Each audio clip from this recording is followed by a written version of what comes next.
comme vous le savez, on a eu des élections présidentielles. Le deuxième tour de ces élections a eu lieu le 29 décembre. Et jusqu'à présent, il n'y a pas un vainqueur de ces élections. Donc, il y a un processus qui est en cours. Il y a eu un recours judiciaire qui a été déposé par les candidats.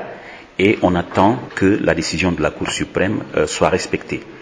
Donc je pense que là-dessus, on peut dire qu'il y a un blocage, mais il y a un processus qui passe par les institutions. Et nous, moi personnellement, et je pense que la population bissau-guinéenne, on est optimiste qu'on va arriver à la fin de ce processus dans la normalité.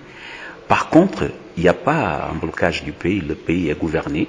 Vous savez que nous avons un système constitutionnel qui partage un peu les tâches entre le président de la République et le gouvernement. Le gouvernement est l'émanation du Parlement.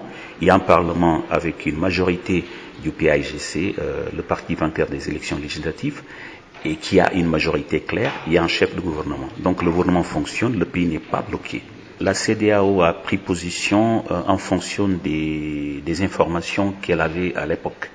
Donc il y a quelques jours, lorsque la Commission nationale d'élection avait dit que tout le processus électoral était clos et que les résultats qu'elle a publiés, ce sont des résultats définitifs, la CEDEAO et peut-être une bonne partie de la communauté internationale avait l'impression que c'était fini. Mais je pense que devant la nouvelle donne, et la nouvelle donne, c'est que la Cour suprême, qui est l'instance judiciaire maximale du pays, vient de dire qu'il faudra procéder au recomptage des voix. C'est clair qu'il n'y a pas un vainqueur, il n'y a pas un président élu. Et donc, je pense que la CEDEAO certainement va revenir sur sa position. Est-ce que cette crise a un impact sur les finances de l'État? Bon, en fait, vous savez qu'une année électorale est toujours une année difficile.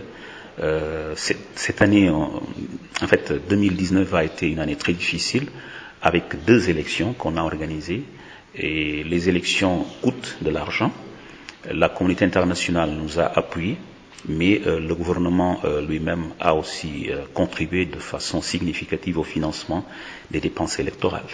Donc ça pèse sur les finances publiques, nos finances publiques qui sont déjà sous stress, parce qu'aujourd'hui on n'a pas un programme avec le Fonds monétaire international, il n'y a pas d'appui budgétaire.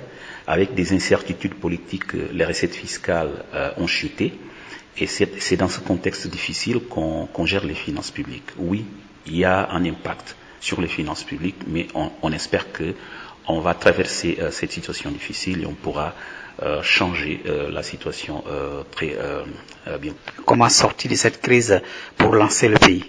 Non, je pense que c'est simple. Il y a une décision de la Cour suprême qu'il faut respecter.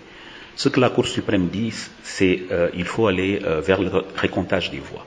Donc on va vers le recomptage des voix et à la suite de ce recomptage des voix, on saura qui est le président de la Guinée-Bissau et c'est ce président qui va être investi.